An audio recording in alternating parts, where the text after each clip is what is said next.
Hi guys, good morning. So, i-demo ko sa inyo ngayon kung paano natin i-set up yung ating Arclem Exumada wallet API.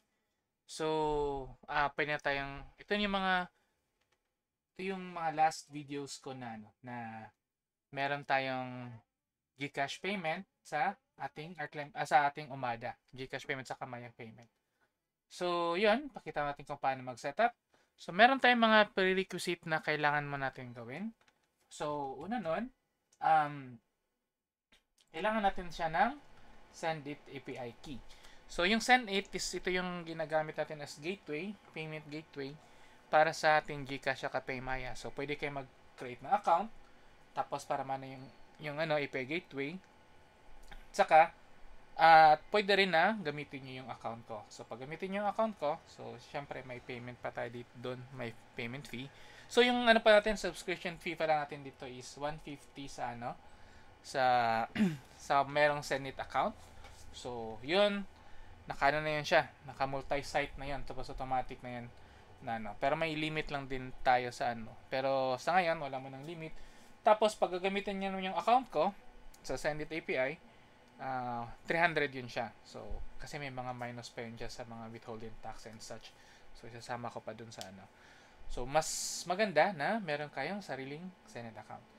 So ngayon, pakita ko muna sa inyo ang mga kailangan natin. So dito kasi guys na-create ko na kasi kanina yung mga accounts. So ulitin na lang natin. So yung Zenit account, API key is dito yun siya. Ito tayo sa settings. Saan yan? Settings. Then dito tayo sa API keys. Developers API keys. So ang gagawin nyo lang dyan is mag-generate lang kayo ng secret key. So, sa pag-generate ng secret key, guys, yung kailangan lang natin is actually, ito lang, write sa money in, tapos nakanan yun lahat, para at least, kung makita man yung Zenit account nyo, or Zenit key na account, production key, puro money in lang. So, hindi magkaka-problema. So, yan guys, may na-generate na ako kanina. So, note ko lang dito. So, ito na yung na-generate ko. So, yan. So, next natin na gawin is mag-create tayo ng channel. So, yung sa akin, gawa ko is Arclem Wi-Fi update. So, yung channel na yun guys is doon kasi makikita doon kasi tayo magbabayad, saka doon natin makikita yung mga payments. So, ito yan siya. So, gumawa ko ng channel. Sarili kong channel na So, sa paggawa nun, hindi ko na siya ipapakita. Pero, makikita nyo naman sa YouTube account ko. So, ito yan. Sa YouTube account ko. Yan, website, Telegram integration. Meron dyang part na nag-create ako ng tingnan na natin kung meron. So, saan yan?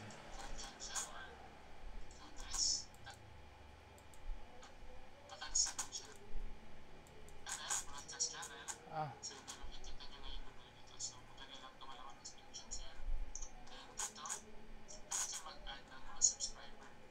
So, broadcast channel pala. So, check nyo lang yung video na yan para sa pag-create. So, pero madali na naman. Ang kailangan lang natin doon is yung merong t.me. So, actually ito. Saan yan? Yung channel natin. Yung ito guys, Ito yung kailangan lang natin. Yan. Yung sa baba. Kung may t.me. So, pwede nyo kopyahin yan siya. Tapos, yun yung ilagay natin. So, kung meron tayo nun, punta na tayo sa Rapid API. Gagawin natin is, yan. Magsa-sign up tayo sa Rapid API. Since ako, naka-sign in ako, so hanapin na natin yung punta na tayo sa API Hub. API Hub. Tapos, search nyo yung Arclem. So, nag-iisa lang naman dyan. Arclem. Siya lang yung mag-isa. So, yan. And then, i-ano natin yung i-register natin.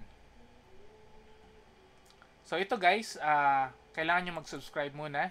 Pag-click nyo dito, meron itong click ng subscribe. So, click nyo lang yun siya. Tapos, balik kayo ulit ito sa endpoints para pwede na kayo makasetup ng ating API. So, ito mo nagagamitin natin kasi hindi pa kasi tapos yung sa UI ko. So, at least dito, meron na siyang UI agad. So, unang gawin natin is yung register. So, click natin tong register. So, dito yung mga information na required sa ating register. So, kailangan natin yung Omada host, user, password, site, Senit API, tapos yung mga Telegram. Meron pala itong ano din guys, label. Kalimutan ko siya, ilagay lang dito. So, yung label is para to yung sa mga nagmo-multi-site. So, pwedeng ilagay na, ito para kay customer 1. Parang ganun. Or yung natin, customer 8. So, at least, may label. Karoon siya ng label kasi yung label na yan, gagamitin natin siya sa send it. So, makikita yan siya dito sa ano natin, sa transactions nyo sa send it. Saka sa ganung way, matatag natin yung ano, yung kung sino yun siyang, tulad yun, customer. Sa subscription, meron kang customer 1. So, pagdating dito, pwede natin siya ma-pivot para makuha natin yung amount ng ating mga customer. Okay? So, yun. Lagyan natin site. Sa lahat, dito, ito yung portal pala natin. Ito yung Omada natin. So, papansin mo sa access control, wala pa siyang laman. So, pag i-register natin yun siya, magkaka-automatic na yun siya na magkalaman. So, yun. Then, next is, ano muna natin? Register muna natin. So, site name. Yung site name, guys, dapat pareho siya sa site name ninyo. So, ito yung site name. Yan, site name. Tapos, yan, Senit API key. So, meron tayong Senit na API key, yung production key natin. Pag wala kayong production key, pwede nyo naman, pwede nyo ilagay dito is yung arclem lang. For example, arclem. Yan, pag ilagay nyo yung arclem, automatic na yung API key ko yung gagamitin dyan. So, mangyari dyan, magkakaroon lang ako siguro ng payout every 2 weeks or every 1 week, depende sa amount. So, automatic yun siya isi-send sa ano nyo, sa isi-send sa GCash account niyo. So, may mga fees lang tayo na anuhin doon. So, pag maggagamit kayo nito, sabihan nyo lang ako para or i-chat nyo ako para at least maayos natin yung pagka-setup ng account niyo. Okay? Tapos, makikita din naman sa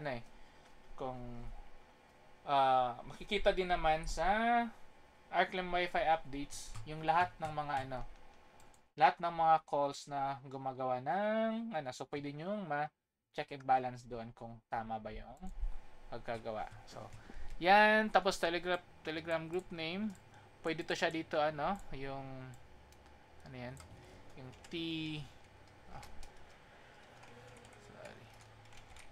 t.me or yung Arclem Wi-Fi updates na lang. Pwede din yun siya. So, kailangan to guys kasi dito ilalabas yung mga natin. Yung mga update saka yung sa payment din. So, yan. The next is itong sa rates. So, yung sa rates, same pa rin ang concept ng sa natin. Bendo, may 4 hours, D, 7D, 30D. So, 30 days, 4 hours. So, hindi kailangan na ilagay nyo lahat dito yung So, for example, kung may 20 pesos kayo, tapos 8 hours lang din yung setup, okay lang na nakaganyan kasi mag-auto-compute yun siya. So, for example, kung 20 yung babayaran, magiging 8 hours siya kasi dalawang 10. Saka kung maglagay siya ng 60, magiging 2 days and 4 hours. So, automatic yan siya.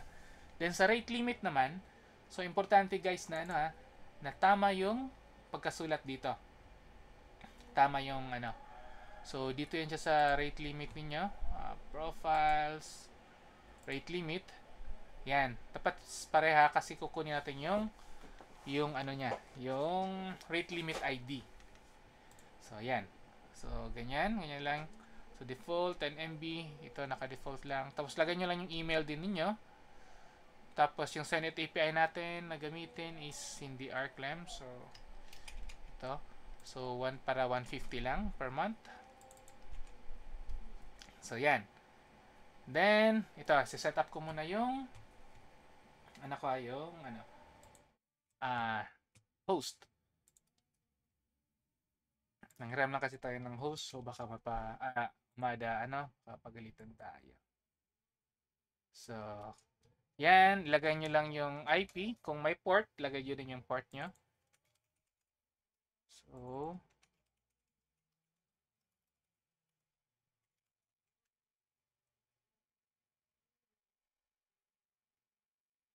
So yan guys. Tapos ko na ilagay. Tapos click ko lang tong test endpoint. So, click ko ng test endpoint. Ano ipakita para make sure ko na wala. So yan, okay. So pag click ka ng test endpoint, ite-test niya yung yung dapat maka-receive kayo dito ng ito. Testing Telegram communication. So dapat makita niyo yun siya.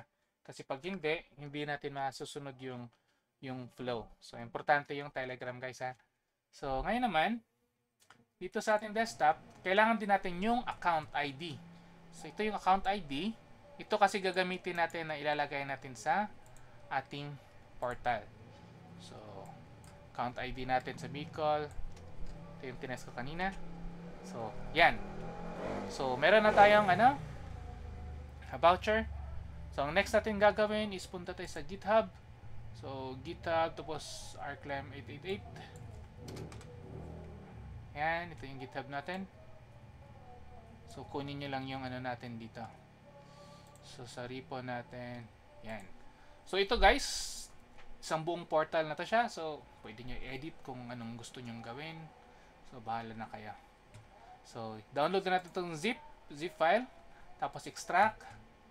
So ngayon since naka-extract na siya,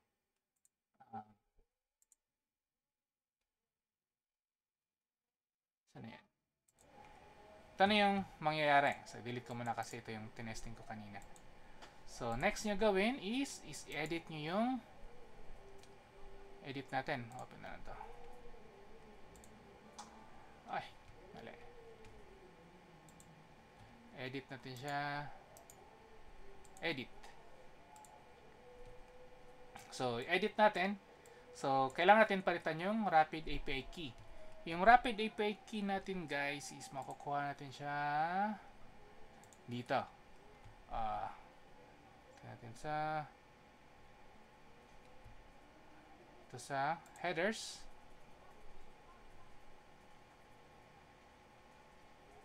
Saan ba yung Rapid API key? Teka lang ha, hanapin ko lang. Yung Rapid API key, dito pala sa Dito pala sa, click nyo lang tong code snippets. So, copy-paste nyo lang to. Lagay nyo siya dito.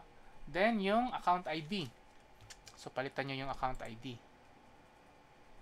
Kasi yung account ID, importante yan siya para malaman niya kung kaninong Umada server siya ko-connect. Kumbaga. So, yan. Yan. Tapos, save nyo lang. So, pagkatapos nyo ma-save, next is i-zip nyo siya. So, pag zip guys, ganito lang siya. Zip. Right click nyo. Add to archive. Then zip. Yan. So, punta na tayo sa ating Umada. So, kung papansin nyo sa Umada, punta tayo sa ating authentication portal. Yan. Automatic na siya guys ha. So, dito automatic tayo lahat. So, as much as possible, madali lang yung pag-setup natin. So, ito yung sa pag-register kanina, automatic niya nilagyan yung mga kailangan niya ng mga pre-auth.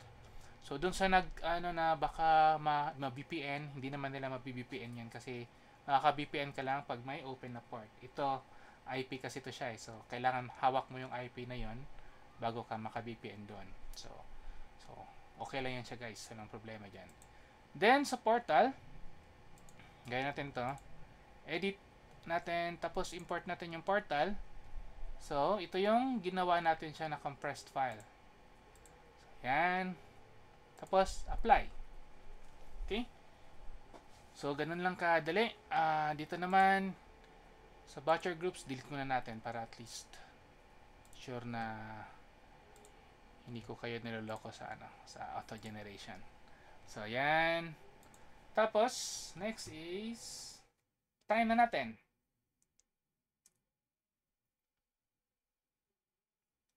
So, yan, lumabas yung ArcLem Sumada. So, pwede na natin gamitin dito yung app din natin na ginawa. So, saan yung app? So, ito yung ArcLem Wi-Fi app. So, ito, nakasave to siya ng mga, ito yung mga kanina na mga tinest ko. So, click lang tayo.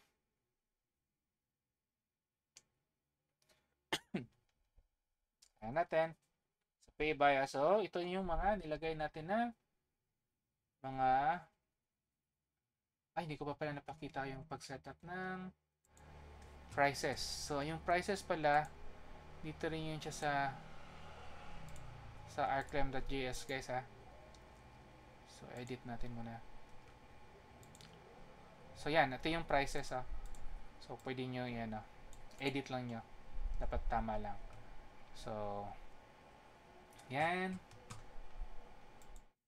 Then, so ito yung prices. Tapos, click natin yung Gcash. So, yan.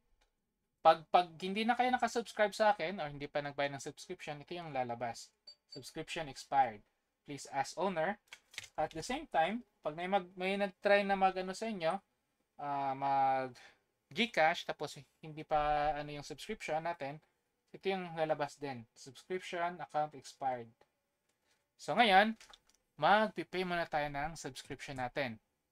So paano mag-pay ng subscription? Dito ulit tayo sa Rapid API. Dito tayo sa subscribe. So dito sa subscribe, ito lang yung edit nyo. So kung gusto nyo na kung via Maya, so PHP Maya lang yun siya, or Gcash, yung payment channel. So pwede nyo isulat yung month dito. So kung Zenit yung gagamitin sa akin, magiging 300 times 1 yun, or kung sariling API nyo, magiging 150 times 1. So, pwede kayong pagka subscribe nyo dito guys, ano lang siya, mag-add lang ng month. So, ganun lang yun. So, pwede kayong mag-subscribe before or gina-add ko lang yung mga months na available. So, ito, click lang natin. So, after nyan, ang gagawin nyan is lalabas yan siya dito sa ating sa Telegram. So, Telegram natin, yan, meron tayong subscription, payment, so may date, may per month, kung ilang months, amount, tapos ito yung click para mag-pay tayo. So, click natin. So, click natin, lalabas na siya ng ganyan, tapos payment to ArcLem Wi-Fi, tapos 150. Then, pag next ko, lalabas naman yung natin, OTP. So, mag-OTP tayo.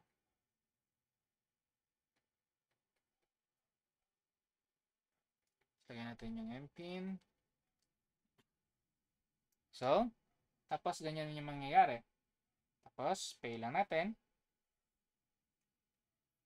Tapos, yan, babalik na siya sa merchant. So, yan. At the same time, magme-message yan siya sa ating Telegram. So, sa Telegram, ito yung lalabas. So, meron na siyang payment successful. So, yan, 150. Ito yung service expiry, 2024-05-28. So, you can use your account now. Ngayon naman, try natin ulit kung gagana na ba siya. So, pay via wallet, Gcash. So, ko lang kasi baka may number. So, yun, gumana na siya. Then, ganyan na yung mangyayari. Tapos, the same time, pag may payment request, lalabas din sa ating Telegram na may nag-try mag-pay sa Bicol na site ng 10 pesos. So, continue na natin yung payment ng ating Gcash.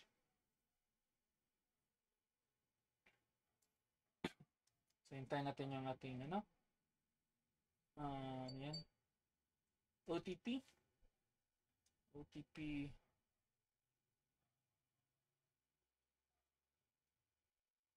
Tapos, MPIN. Tapos, yan, lalabas na siya na ganyan.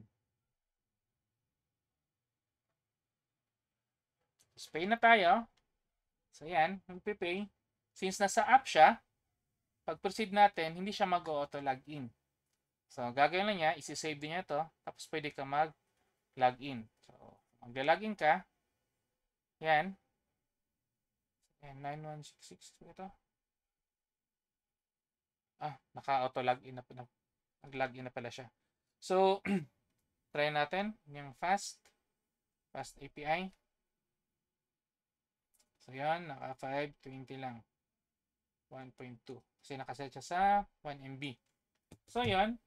The same time, lalabas din sa Telegram ninyo, may payment successful sa Bicol, 10 pesos 4 hours. Tapos ito yung code niya. 013427. And then, at the same time, makikita din natin sa ating Umada voucher na na-create na to. So, yung code na 013427. So, yun lang guys. Ganun lang siya pag setup ng ating ng ating Umada. So, ngayon, since makuha natin yung report, pwede natin yung ma-sum up yung yung ating babayaran sa ating mga sub-customer. So, ganun. So, ganun din mangyayari pag naka-send it account sa akin. Karoon lang tayo ng payout sa So, lahat din, i-ano din natin sa Telegram kung ano mangyari. Tapos, mga totals and all. So, ganun. So, may nakalimutan pa ba tayo sa pag-setup? So, sa tingin ko, yun guys. So, pag may tanong na lang, message nyo na lang ako. Or kung ano. So, dun sa mga may gusto pa na other features, so eventually, dadagdagan pa natin ng features. Sa ngayon, ito muna kasi medyo naubusan lang kasi ako ng oras. So, yun. Yun lang guys. So, para ma-set up na. So, eventually, mag-implement din ako para sa OC200 saka sa MikroTik din natin. So, don't worry. So, yun lang guys. Don't forget to like and subscribe.